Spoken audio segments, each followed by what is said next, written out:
মূল্যস্ফীতির ঊর্ধ্বগতিতে বর্তমানে দিশেহারা নিম্নবিত্ত ও মধ্যবিত্ত মানুষ।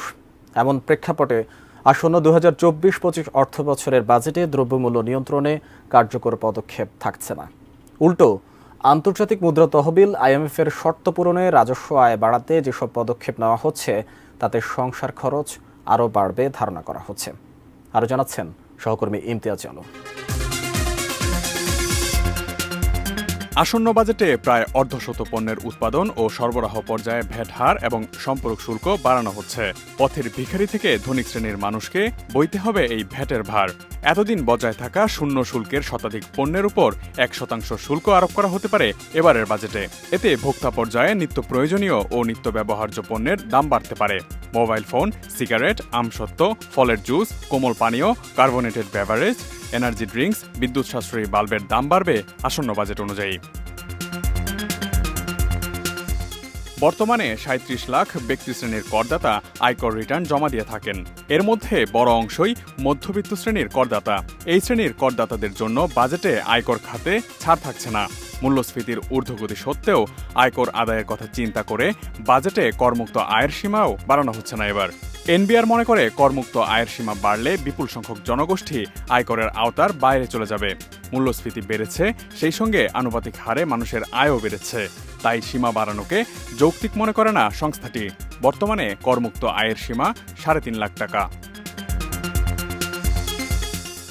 অবশ্য বিত্তশালীদের কাছ থেকে বাড়তি কর আদায়ের পদক্ষেপ থাকছে আসন্ন বাজেটে। বর্তমানে ব্যক্তি শ্রেণীর করদাতাদের সর্বোচ্চ কর হার ২৫% রয়েছে। বছরে ১৬.৫ লাখ টাকার বেশি আয় থাকলে ২৫% হারে আয়কর দিতে হয়। এটিকে বাড়িয়ে এবার ৩০% করা হচ্ছে। বছরে ৪৬.৫ লাখ টাকার বেশি আয় থাকলে আয়কর দিতে হবে শতকরা ৩০%। আসন্ন বাজেটে স্থানীয় শিল্পের কর অবকাশ ও ভ্যাট অব্যাহতির সুবিধা সংকুচিত করে আনা, সিগারেট এবং মোবাইল ফোনে কথা বলা ও ইন্টারনেটের উপর সম্পর্ক শুল্ক বাড়ানোর ঘোষণা আসতে পারে। ফলে ভোক্তা পর্যায়ে মোবাইল সেবার দাম বাড়তে পারে। বর্তমানে মোবাইল ফোনে কথা বলায় ১৫% ভ্যাটের পাশাপাশি ১৫% সম্পর্ক শুল্ক আরোপিত আছে। আসন্ন বাজেটে আরও ৫% সম্পর্ক শুল্ক আরোপ করা হতে পারে। অবসরে পরিবার নিয়ে অবকাশ যাপনের খরচও বাড়বে।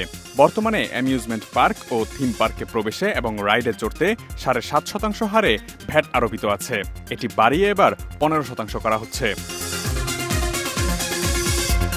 এছাড়া প্রতি বছরের মতো এবারও সিগারেটের সম্পর্ক শুল্ক বাড়ানো হচ্ছে। এতে ধূমপায়ীদের পকেট খরচ আরও বাড়বে। স্বাস্থ্যের জন্য ক্ষতিকর কোমল পানীয়, কার্বোনেটেড বেভারেজ, এনার্জি ড্রিঙ্কস, ফলের জুস, আমসত্ত্বের দাম বাড়তে পারে। কারণ সরবরাহ পর্যায়ে এসব পণ্যের উপর ভ্যাট বাড়ানো হচ্ছে। বর্তমানে এতে ৫% ভ্যাট রয়েছে। এটিকে বাড়িয়ে ১০% করা হতে পারে। অন্যদিকে IMF-এর পরামর্শে কর ব্যয় কমিয়ে আনতে আমদানি শুল্ক খাতেও পরিবর্তন আনা হচ্ছে।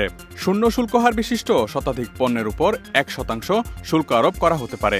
এই তালিকায় আছে চাল, গম, ভুট্টা, সরিষা বীজ, পরিশোধিত সয়াবিন ও পাম অয়েল, সানফ্লাওয়ার বীজ, তুলা বীজ, বিভিন্ন শাকসবজির বীজ, ক্রুড অয়েল, সার, প্রাকৃতিক গ্যাস, ভিটামিন, কয়লা, জিপসাম, ভিটামিন, ইনসুলিন, ডায়াবেটিস সহ বিভিন্ন অত্যাবশ্যক ওষুধ এবং ভ্যাকসিন ও ওষুধের কাঁচামাল, বিভিন্ন ধরনের দরকারি রাসায়নিক ইত্যাদি।